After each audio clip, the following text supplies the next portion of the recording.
Hakim Pengadilan Negeri Jakarta Selatan menolak permohonan pra-peradilan Roy Suryo terkait penetapan statusnya sebagai tersangka dugaan fitnah dan pencemaran nama baik tudingan ijazah palsu Joko Widodo. Hakim menilai pra-peradilan kedua Roy Suryo adalah bentuk upaya menunda sidang pokok perkara. Dengan ditolaknya permohonan, Roy Suryo masih berstatus tersangka. Setelah menetapkan pemohon sebagai tersangka dan dilanjutkan dengan pemanggilan pemohon untuk didengar keterangannya sebagai tersangka, bukti P1 dan P4, termohon juga melakukan gelar perkara khusus atas permintaan pemohon dan telah memberikan kesempatan kepada pemohon mengajukan saksi dan orang-orang yang memiliki keahlian khusus guna memberikan keterangan yang menguntungkan bagi dirinya. Setelah diberikan kesempatan mengajukan bukti yang meringankan, pemohon tidak menggunakan hak hukumnya mengajukan pra-peradilan untuk menguji penetapan tersangka tersebut. Menimbang bahwa tindakan pemohon mengajukan permohonan pra-peradilan terkait penetapan tersangka setelah pelimpahan perkara dan setelah pra-peradilan pertama mencapai tahap kesimpulan adalah bentuk nyata upaya untuk menunda-nunda dan mengganggu proses pemeriksaan pokok perkara. Menurut Hakim, upaya ini adalah salah satu bentuk penyalahgunaan pra-peradilan. Kuasa hukum Roy Suryo, Refli Harun, membantah penilaian hakim yang berpandangan jika pengajuan pra-peradilan kedua Roy adalah upaya menunda sidang pokok perkara. Sementara, Roy Suryo mengapresiasi putusan hakim dan tak gentar untuk tetap mengajukan pra-peradilan lagi. Namanya ini bukan Mas Roy siap atau tidak siap untuk pokok perkara. Ini adalah the lawyer's way, ya. Ini adalah jalan lawyer, jalan kuasa hukum untuk melihat bagaimana kita membela klien kita. Bagaimanapun juga kami, ya khususnya saya, tetap mengaturkan terima kasih dan apresiasi. Tapi bagi saya lumrah hal ini. Jadi ada kadang-kadang hakim tunggal itu yang memutuskan itu menyetujui, ada kadang-kadang yang memutuskan tidak menyetujui. Kemudian mau lanjut dengan pra-peradilan yang keempat. Karena apa? Karena pra-peradilan yang ketiga sudah kami daftarkan. Dan insya Allah akan bersidang pada hari Selasa tanggal 28 Juli yang akan datang. Dengan materi adalah ganti rugi atas putusan pra-peradilan yang pertama. Usai ditangkap dan ditahan, Roy Suryo mengajukan pra-peradilan pertama ke Pengadilan Negeri Jakarta Selatan pada 22 Juni lalu. Dengan permohonan menguji keabsahan dari penggeledahan, penangkapan, dan penahanan dirinya oleh penyidik Polda Metro Jaya. 7 Juli 2026, Hakim Tunggal Pengadilan Negeri Jakarta Selatan mengabulkan sebagian permohonan pra-peradilan Roy Suryo.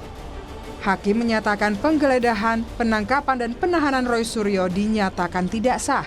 Namun, putusan tersebut hanya menguji keabsahan prosedur, tindakan penyidik, dan tidak memutus pokok perkara.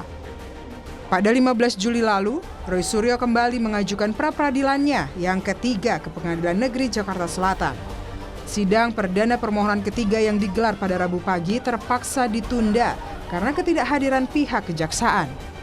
Roy menegaskan pengajuan pra-peradilan ketiga ini adalah langkah yang serius dan bukan untuk mengulur waktu menuju sidang pokok perkara.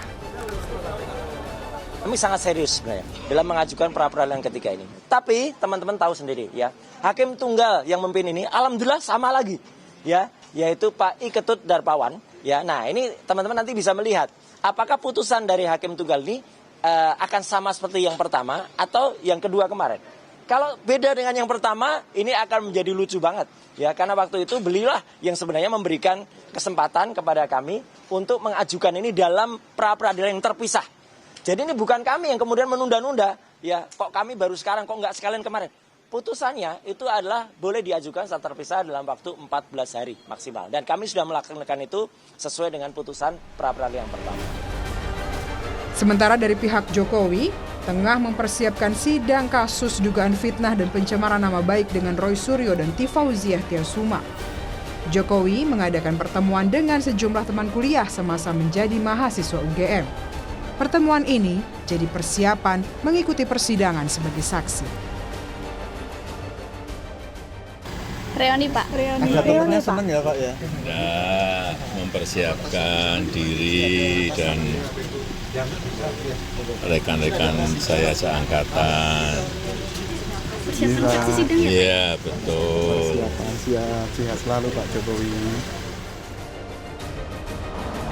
Tak hanya di pra-peradilan dan persiapan sidang pokok perkara saja yang perlu dihadapi Roy Suryo. Roy juga dilaporkan oleh Ketua YouTuber Nusantara Taufik Bilfakih ke Kemendikti-Saintek atas dugaan plagiat dalam penyusunan karya ilmiah disertasi doktor milik Roy. Taufik mengklaim memiliki bukti adanya plagiat dalam disertasi doktor milik Roy Suryo. Iya, memang kan sebenarnya ini runtutan dari masalah akademiknya Mas Roy Suryo. Jadi dari awal kita mempersoalkan ada problem yang terjadi di perkuliahan beliau, yang kemudian merembet dari ternyata beliau tidak ada ijazah. Waktu itu beliau memperlihatkan ijazahnya tapi ternyata tidak ada. Nanti kemudian kekisruhan ini baru akhirnya sudah ada ijazah. Nah, disertasi beliau tidak pernah ada di website, kan gitu. Ketika kemudian kisruh ini muncul, akhirnya sudah diupload. Nah, ketika diupload kan akhirnya disertasi ini menjadi konsumsi publik.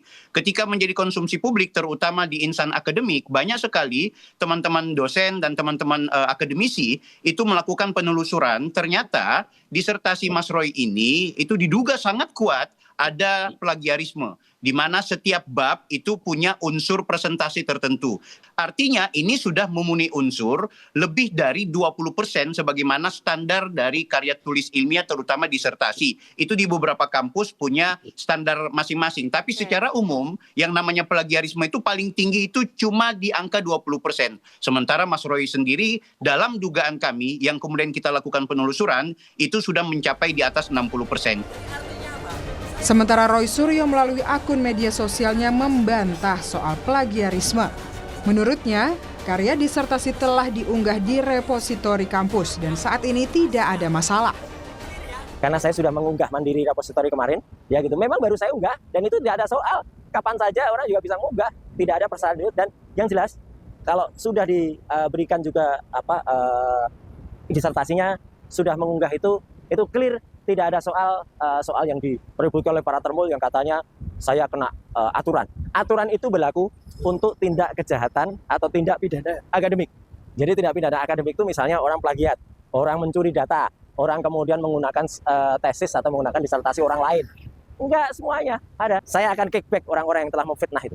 Itu bukan hanya pencemaran nama baik ya, tapi itu sudah membuat persangkaan palsu atau bahkan sudah membuat kabar bohong dan itu ada kesengajaan untuk mengglorifikasi.